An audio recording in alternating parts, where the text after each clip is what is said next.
Acara ini dipersembahkan oleh Menangkan 5 tiket nonton langsung Indonesia di Amerika. Dukung Indonesia mengukir sejarah baru.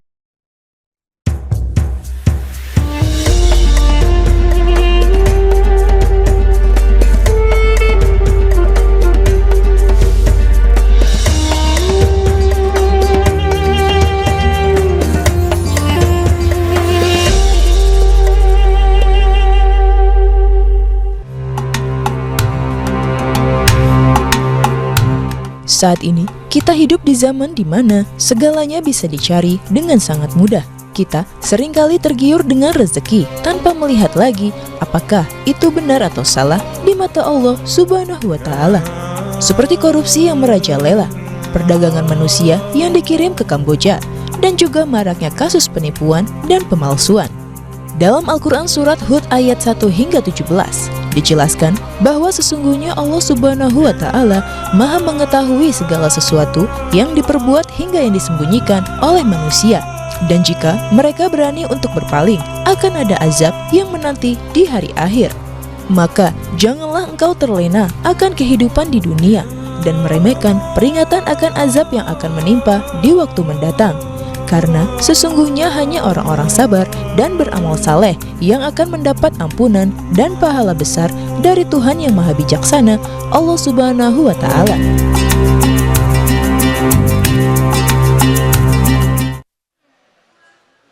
Astaghfirullah Rabbal baraya, astaghfirullah minal khataya, astaghfirullah Rabbal baraya, astaghfirullah minal khataya. A'udzubillahi minasyaitonirrajim. Bismillahirrahmanirrahim. Assalamualaikum warahmatullahi wabarakatuh. Waalaikumsalam warahmatullahi wabarakatuh. Alhamdulillahirabbil alamin. Puja dan puji kita panjatkan atas kehadirat Allah Subhanahu wa Ta'ala. Tidak lupa kita berikan salawat dan salam kita kepada junjungan kita, manusia yang mulia, Nabi besar Muhammad sallallahu alaihi wasallam, beserta keluarga, sahabat, dan juga umatnya yang setia hingga akhir zaman. Bu, kalau kita mau dapat uang harus kerja, betul apa betul? Betul. Kalau mau dapat gaji harus kerja, betul? Mau dapat rezeki harus berusaha, betul? Betul. Tapi banyak sekali juga kita lihat orang-orang yang pengen dapat uangnya dengan cara jalan pintas. Ada yang begitu ada? Ada yang korupsi, ada yang begitu ada? Jumlahnya sampai triliunan. Ada yang begitu? Banyak. Ada yang pakai judol, ada yang begitu? Ada yang hobi judi, ada yang begitu? Banyak. Padahal kita tahu yang namanya rezeki, kalau menurut kita sebagai orang beriman, orang Islam, yakin yang namanya rezeki udah diatur sama Allah, betul? Allah yang ngatur, betul? Pertanyaan saya, rezeki itu harus diusahain atau diem aja rezekinya datang sendiri? Yang bilang harus diusahain mana, angkat tangan. Yang bilang rezeki datang sendiri, angkat tangan. Kenapa nggak ada yang angkat tangan ini? Pengalaman saya Ustadz, kalau diem di rumah mah nggak pernah ada yang ngasih rezeki ke rumah. Kita lurusin yuk persepsinya yuk. Ngomongin soal rezeki di dalam Islam. Bagaimana Islam menyikapi tersebut. Terus tema kita adalah kenapa kita harus berusaha kalau rezeki udah diatur. Bersama dengan guru kita Al-Mukarram Al-Habib Nabil yang akan menjelaskan kepada kita sekaligus juga mengkaji tafsir surah Hud ayat 1 sampai 11. Silakan Habib, fadhol. Baik, izin Ustadz David. Bismillahirrahmanirrahim. Assalamualaikum warahmatullahi wabarakatuh. Waalaikumsalam warahmatullahi wabarakatuh. Alhamdulillahi Rabbil Alamin. Wassalatu wassalam ala sayyidil anbiya'i wal mursalin Sayyidina Muhammad wa alihi wa sahbihi ajma'in wa man tabi'ahum bi ihsan ila yaumiddin. Amin ya Allah ya Rabbal Alamin. Amma ba'd. Yang saya muliakan ibu-ibu, sehat Bu? Baik yang nonton di masjid maupun juga para pemirsa Cahaya Hati ya iNews dimanapun berada. Kajian kita tadi Ustadz David sudah menyampaikan ya kalau misalnya rezeki itu udah diatur, ngapain kita berusaha gitu ya, ada pertanyaannya begitu. Jadi saya ingin menyampaikan kajian kali ini ibu-ibu sekalian dan juga kaum muslimin muslimat, anak-anakku sekalian berkaitan dengan tafsir surat Hud. Sebelum saya menyampaikan itu, saya ingin menyampaikan surat Hud ini adalah salah satu surat yang istimewa. Ya, kata baginda Nabi sallallahu alaihi wasallam, "U'titu bimakani Taurah as-sab'." Saya itu diberikan sekualitas dengan Taurat, yaitu 7 surat yang disebut as-sab'ut tiwal. Al-Baqarah, Ali Imran, An-Nisa, Al-Maidah, terus sampai Al-Anfal dan At-Taubah. Wa'utitu bimakani Zabur Al-Ma'in, dan saya juga diberikan sekualitas Zabur, yaitu surat yang Ma'in. Ma'in itu yang ratusan jumlah ayatnya, yaitu dimulai dari surat Yunus, kemudian Yusuf, kemudian dan seterusnya termasuk surat Hud. Kemudian kata beliau sallallahu alaihi wasallam, "Utitu bimakani al-Injil al-Matani." Saya juga dikasih sekualitas dengan Injil, yaitu surat yang disebut Al-Matani. Dari mana? Dari sejak setelah yang tadi disebut Al-Ma'in sampai ke surat Qaf. Wa fuddiltu bil mufassal. Dan saya diberikan yang tidak diberikan kepada mereka semua, yaitu surah Al-Mufassal dari surat Qaf sampai surat An-Nas. Ya. Hadis ini diriwayatkan oleh Imam Ahmad, hasan hadisnya. Jadi ibu-ibu sekalian, surat Hud ini adalah salah satu di antara surat yang diturunkan sekaligus sama baginda Rasul, pada baginda Rasul sallallahu alaihi wasallam. Dan dikatakan ya, ketika turun surah ini Nabi Muhammad SAW sampai beruban rambutnya. Ya, dalam satu hadis dikatakan, kata Sayyidina Abu Bakar As-Siddiq radhiyallahu an, "Qad syibta ya Rasulullah." Wahai Rasulullah, Anda sudah beruban nih. Ya, rambutnya saya lihat. Apa jawab beliau? "Na'am, syayabatni hudan wal waqi'ah wal mursalat wa amma yatasaalun wa idza syamsu kuwirat." Yang bikin saya beruban ini, kata Nabi sallallahu alaihi wasallam, adalah surat Hud, surat Al-Waqi'ah, Al-Mursalat, amma yatasaalun, dan idza syamsu kuwirat. Jadi ini surat yang kita bahas, ini surat yang istimewa, ya.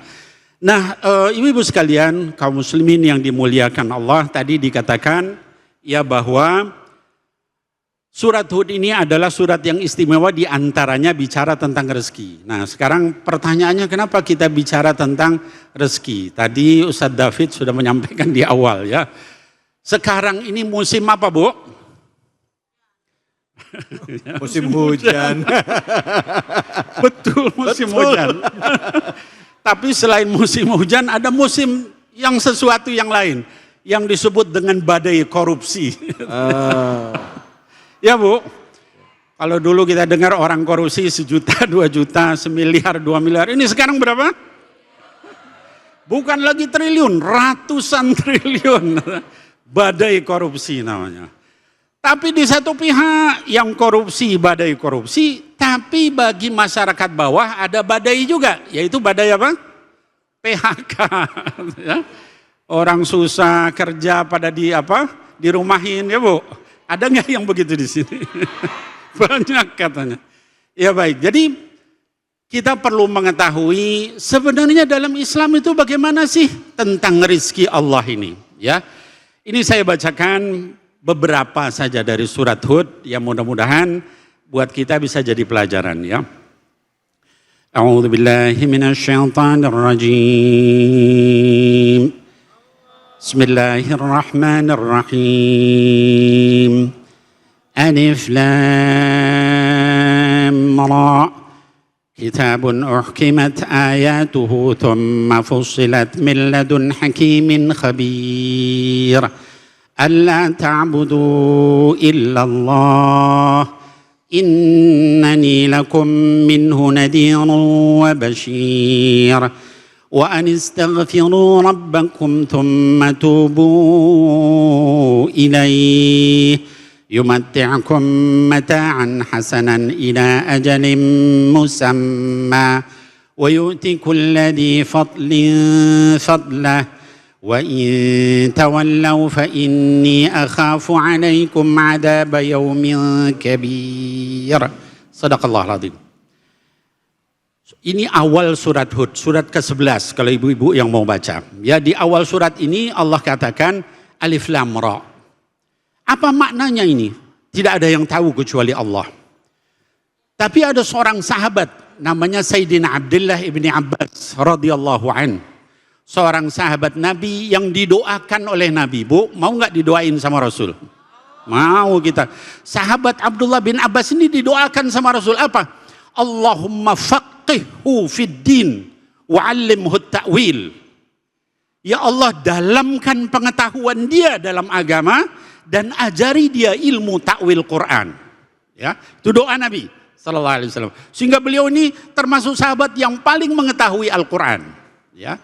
Nah, Sayyidina Ibni Abbas menyampaikan, kata beliau, Alif Lam Ra ini, kemudian juga di dalam ayat surat yang lain dikatakan Ha Mim, kemudian di surat yang lain di juz 29 surah kedua Al-Qalam ada Nun, itu kepanjangan dari Ar-Rahman, salah satu sifat Allah Subhanahu wa taala. Lalu sama Allah dipisah-pisah begitu, menunjukkan enggak ada yang mampu menandingi Al-Quran. Ya. Lalu kata Allah, kitabun uhkimat ayatuhu. Al-Quran ini adalah kitab yang betul-betul rapih susunan ayat-ayatnya. Thumma fussilat, lalu kemudian diperinci oleh Allah Subhanahu wa taala. Min ladun hakimin khabir. Kenapa? Karena dia diturunkan oleh Al-Hakim yang maha bijaksana. Kenapa surat ini adalah begitu rapih? Karena dia diturunkan oleh Al-Hakim, Allah yang maha bijaksana. Lalu kenapa dia itu begitu terperinci, detail, dijelasin sama Allah, nggak ada salahnya? Karena dia diturunkan dari Al-Khabir yang maha mengetahui. Nah, ini dari awal ayat ini menjelaskan kepada kita Quran itu nggak ada salahnya, nggak ada cacatnya, nggak ada kekurangannya. Jadi jangan kemudian kita menyatakan ini Quran kayaknya ini turunnya zaman dulu, Bib. Kalau sekarang udah nggak relevan lagi Quran. Ini orang yang seperti ini keblinger, ya. Tahu keblinger, Bu? Ada yang keblinger di sini? Kalau siang-siang belum makan keblinger biasanya. Mudah-mudahan kita tidak demikian. Lalu di dalam ayat berikutnya kata Allah, Allah ta'budu illallah. Nah, ini pesan utamanya adalah dalam urusan pergaulan, dalam urusan keluarga, dalam urusan rezeki, itu hendaknya seluruhnya dijadikan ibadah kepada Allah Subhanahu wa ta'ala. Allah ta'budu illallah. Satu-satunya yang penting buat kalian tuh jangan kalian itu melakukan kecuali seluruhnya adalah hanya untuk ibadah kepada Allah Subhanahu wa ta'ala. Berarti boleh nggak kita korupsi? Boleh. Kalau sedikit boleh nggak, Bu? Boleh. Boleh lagi, nggak boleh. Pertanyaannya kalau enggak, kenapa 5 tahun sekali kita nerima amplop? Ada enggak yang begitu di sini? Bib, kan itu mah enggak nyampe triliunan, sama aja dosanya. Nah, jadi semua jenis korupsi dimulai dengan korupsi 5 tahun sekali itu. Ya, itu kan orang yang kita pilih. Benar apa benar? Jadi nanti jangan begitu lagi, ya. Jadi awas, kita termasuk orang yang korupsi kalau begitu. Lalu kata Allah Subhanahu wa taala, "Innani lakum minhu nadhiru wa basyir." Sesungguhnya aku ini, kata Nabi Muhammad SAW, hanya membawa kabar gembira dan kabar peringatan dari Allah. Artinya apa? Kalau kita korupsi, kita masuk, bukan masuk masjid, Bu. Masuk neraka. Kalau kita jujur, kita masuk surga, bukan masuk ke rumah, ya. Jadi Rasul itu hanya memberi peringatan, ya. Mau ikutin Rasul silahkan, mau tetap maksiat silahkan, ya. Yang penting kita tahu akibatnya, ya. Nah, kemudian di ayat yang ketiga kata Allah, wa anistaghfiru rabbakum thumma tubu ilaih. Nah, ini perintah, ya. Dan hendaklah kalian semua istighfar. Istighfar itu apa, Bu? Minta ampun. Anak-anakku sekalian yang nonton di rumah, itu biasakan kita istighfar, ya. Kata baginda Rasul SAW, annani astaghfirullah fi kulli yaumin wa lailatin akthar min 70 marrah, ya. Saya itu istighfar tiap hari lebih dari 70 kali. Dalam hadis yang lain dikatakan 100 kali. Kalau Rasulullah saja istighfarnya 100 kali, kita harus berapa kali, Bu? 1.000, 3.000, 10.000, ya. Sebanyak-banyak. Setiap ada waktu kita istighfar. Kenapa? Rasul itu sudah diampuni dosanya istighfar. Apalagi kita. Tidak cukup dengan istighfar saja. Kata Allah, thumma tubu ilaih. Lalu hendaknya kalian bertobat. Artinya bertobat apa, Bu? Tidak melakukan lagi. Ya Allah, saya istighfar, habis itu korupsi lagi. Itu orang tobat apa enggak? Bener enggak istighfarnya? Ya. Kalau sudah tobat itu berhenti artinya. Nangis, menyesal, berhenti. Jadi enggak cukup dengan astagfirullah, astagfirullah, astagfirullah. Ada duit lagi, korupsi lagi. Enggak bisa kayak gitu. Ya. Nah, maka juga tubu ilaih. Kemudian kata Allah, yumatti'kum mata'an hasanah. Ibu-ibu sekalian, janji Allah, kalau kalian taubat, ibadah kepada Allah, kemudian juga istighfar kepada Allah, kamu akan diberikan kehidupan yang mata'an hasanah, kehidupan yang baik, yang indah, yang nyaman, yang tenang, ya, di dunia sampai ke akhirat nanti, ya. Lalu kata Allah, wa yu'ti kulladzi fadlin fadlah. Nah, ini penting, ya. Jadi Allah Subhanahu wa taala juga akan memberikan keutamaan bagi orang yang memiliki keutamaan. Artinya apa, Bu? Tadi Ustadz David menyampaikan kepada kita, kalau namanya rizki itu kita nggak nyari, kira-kira datang nggak rizkinya? Maka kata Allah, wa yu'ti kulladzi fadlin fadlah. Kalau orang punya keutamaan artinya dia berusaha keras, dia berdoa dengan khusyuk, dia gagal, dia bangun lagi, berjuang lagi, berusaha lagi, maka insya Allah dia akan sukses. Tapi sebaliknya, saya begini aja, kan sama Allah sudah ditakdirkan, nanti juga datang nasinya ke rumah, ya Bu. Bisa nggak begitu?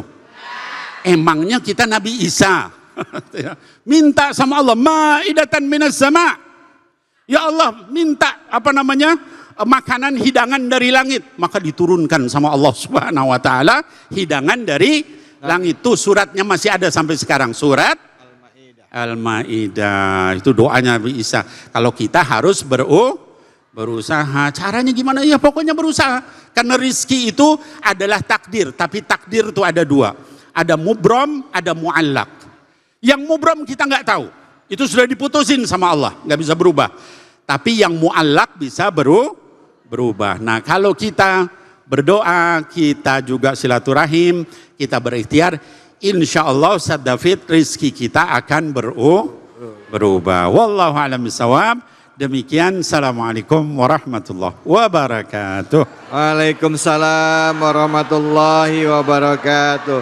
Terima kasih banyak Habib. Bu, Bu, jadi rezeki itu harus dicari apa diam aja di rumah?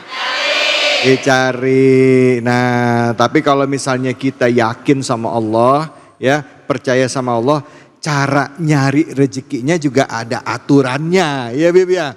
ya, ada aturannya. Gimana caranya? Nanti akan kita kaji lebih dalam. Bagaimana Islam mengajarkan kita untuk cara untuk mendapatkan rezeki. Dan rezeki seperti apa yang memberikan keberkahan kepada kita. Hanya di sini, di Cahaya Hati Indonesia.